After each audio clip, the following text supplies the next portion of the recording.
G'day guys, it's Swala here again. Second video for the night. I just wanted to talk about the dust relay fee that is on Bitcoin.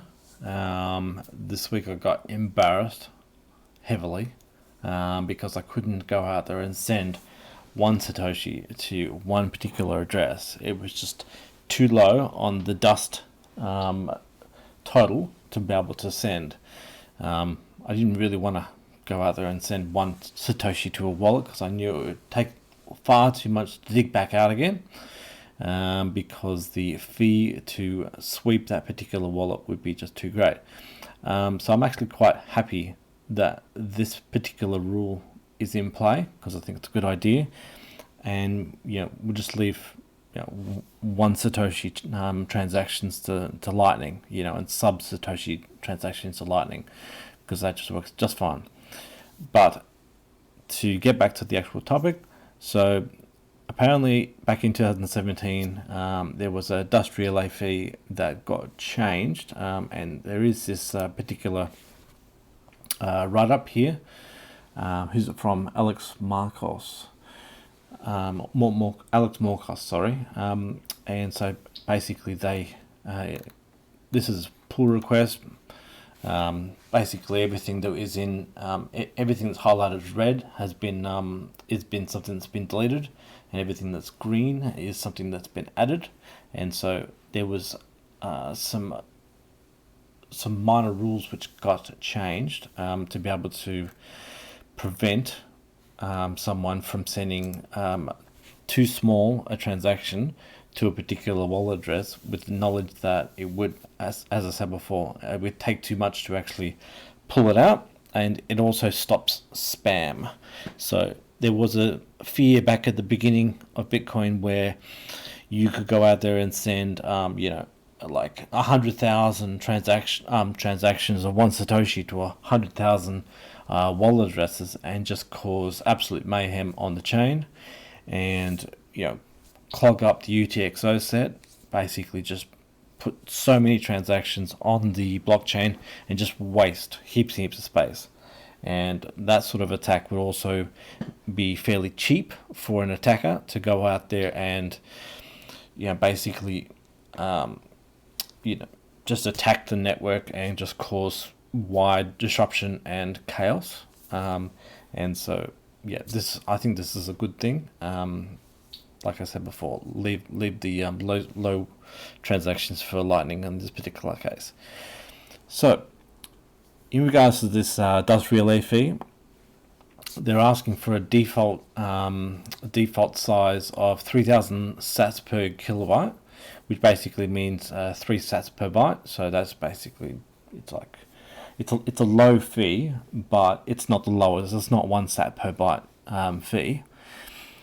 And so basically they have capped what I believe to be is a legacy address cannot go below 546 sats, and a SegWit address can't go below 294 sats, and that's the Bec32 version, the one that says BC1. The more traditional SegWit address, the one that's a 3, that one is capped out at 540. So it's very, very similar to the actual legacy address. And so, those are the figures. I laid that all out.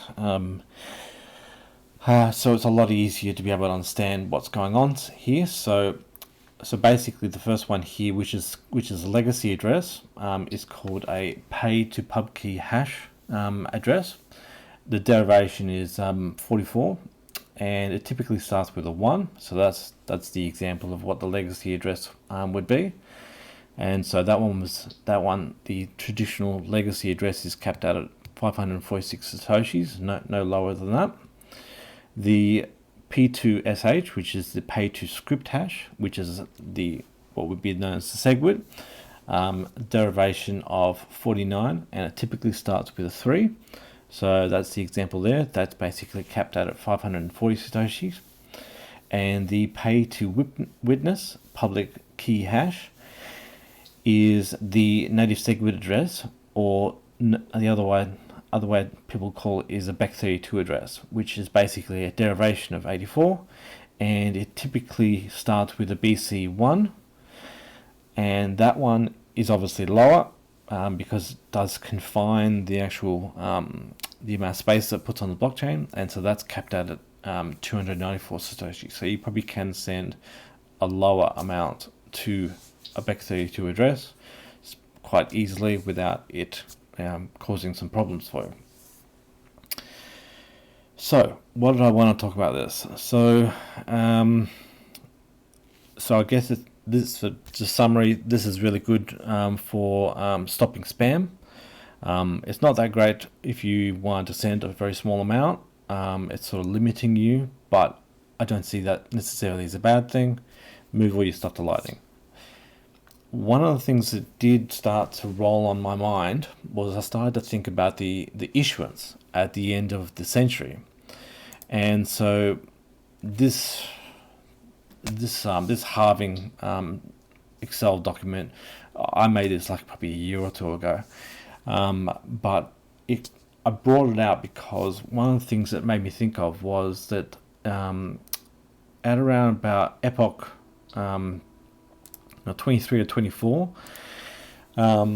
the amount of reward is going to drop to about 596 satoshis per block, and then on the next halving it's going to drop to 298 satoshis per block, and then it drops to 149 satoshis per block. And this is what I would estimate pretty much pegged for the end of the century. So like this summary is completely out of date because the halvings have changed the timeline a little bit. But effectively, at 2100, that's when the mining reward is going to be about 596 down to 298.